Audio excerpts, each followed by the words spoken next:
স্বাধীনতার ঘোষক কে এটা নিয়ে বিতর্কের কোনো সুযোগ নেই। বঙ্গবন্ধুই স্বাধীনতার রূপকার। জাতীয় সংসদে দাঁড়িয়ে এই কথা বললেন বিএনপির সংসদ সদস্য হারুনুর রশিদ। বৃহস্পতিবার সংসদে বঙ্গবন্ধুর উপর বিশেষ আলোচনায় অংশ নিয়ে তিনি বলেন, ৭১-এর ২৫শে মার্চ রাতে বঙ্গবন্ধু সঠিক সিদ্ধান্তই নিয়েছিলেন।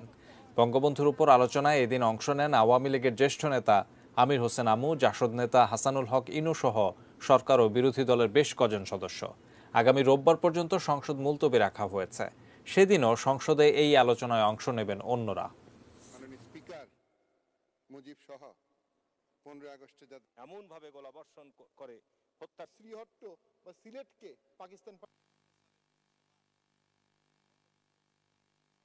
যদি পালিয়ে যেতেন, উনি যদি ভারতে গিয়ে আশ্রয় গ্রহণ করতেন, তাহলে আন্তর্জাতিক বিশ্বে পাকিস্তানি শাসকরা বলতো উনি বিচ্ছিন্নতাবাদী নেতা। স্বাধীনতার ঘোষক কে, কে ঘোষক নয়, এটি নিয়ে যে বিতর্ক করা হয়, তার মধ্যে দিয়ে কি শেখ মুজিবকে বড় ছোট করা যাবে? মাননীয় স্পিকার, আমরা যদি এই জায়গাটি বিতর্ক দূর করে দিতে পারি, আমি মনে করি এইখানে এই ধরনের কোনো বিতর্ক আনা উচিতই নয়, কোনো উচিতই নয়।